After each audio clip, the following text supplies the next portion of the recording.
اور باقی یہ کہ آپ جاب کے حوالے سے بڑی دلچسپ بات کی ہے کہ فطرت میں ہے گھر میں بیٹھنا اور قسمت میں ہے گھر سے نکلنا، تو بہت زبردست آپ نے امتزاج بیان کیا ہے۔ ایک ایسا تضاد ہے کہ گھر سے نکلنے کو جی نہیں چاہتا، اور جب وہ اللہ نے گھر سے نکلنا لکھ دیا ہے، تو اب آدمی کرے کیا؟ دو جو ہے وہ کہتا ہے کشتیوں کے اندر سوار ہو گیا ہے، نہ ادھر جاتا نہ ادھر جاتا ہے، اور جیسے آپ بتاتی جاب پہ جاتی ہوں تو دل جو ہے وہ گھر میں اٹکا رہتا ہے۔ اصل میں تو عورت کی فطرت تو اللہ نے اوورال بنائی یہی ہے، وقرنا فی بیوتکن،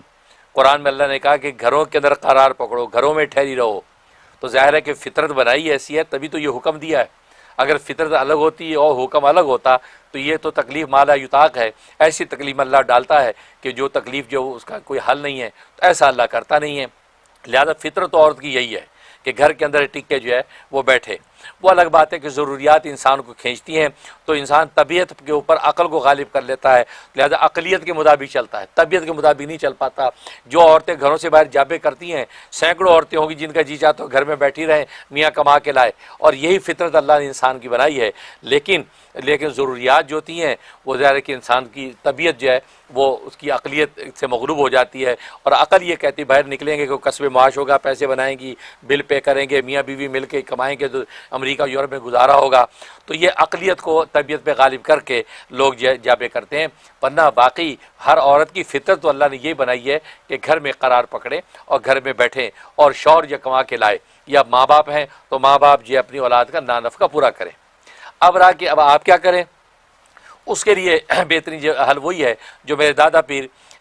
قطب العالم برکت اللہ حضرت شیخ الحدیث مولانا محمد زکریہ کاندلوی مہاجر مدنی قدس سرو فرماتے ہیں۔ وہ فرماتے ہیں کہ ایسی کیفیت میں آپ اپنے آپ کو اللہ کے سپرد کر دیں، اپنی کوئی تجویز نہ رکھیں، تفویض کا راستہ اختیار کریں، کیونکہ یہ تجویز ہے کہ جی چاہتا ہے میں گھر میں رہوں باہر نہ نکلوں، یا اگر ایسی صورت ہے کہ نہیں میں باہر نکلوں گھر میں نہ بیٹھوں۔ بعض عورتیں ایسی ہیں وہ کہتے ہیں ہم آؤٹ گوئنگ ہیں،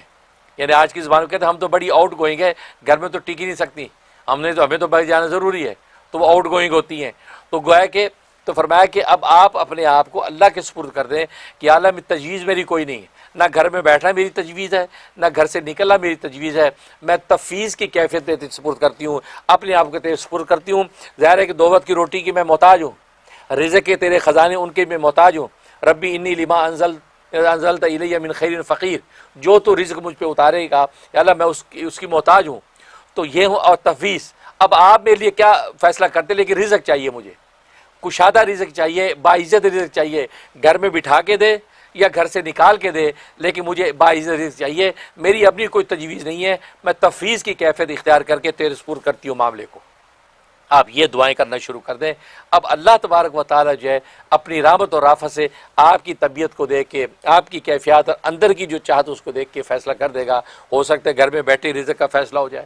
ایسی کوئی جاب مل جائے، ایسی کوئی احوال پیدا ہو جائے، گھر میں کشادہ رزق مل رہا ہے، یا باہر جا رہے ہیں تو باہر کشادہ رزق آپ کو مل جائے، جیسے آپ بتا رہی ہیں کہ $800-900 کے اندر ہی گھوم رہی ہوں، باہر بھی جاتی ہوں، طبیعت کے خلاف بھی کرتی ہوں، پھر بھی ملتے اتنے ہی ہیں، ٹھیک۔ تو تفویض کا راستہ اختیار کریں اور اللہ سے ہر وقت اب یہی کہیں کہ یا اللہ میری اپنی کوئی تجویز اور طبیعت نہیں ہے، جو تیرا منشا اور مشیت ہوگی اس مشیت کے مطابق آپ میرے لیے خیر اور خوشحالی کا فیصلہ کر دیں۔ تو حضرت شیخ فرماتے ہیں یہ دعائیں شروع کر دو، اللہ تبارک و تعالیٰ آٹومیٹکلی خود ہی آپ کو اس راستے پہ لگا دے گا اور آپ کو اپنی منزل مل جائے گی۔ میں بھی دل سے دعا کرتا ہوں۔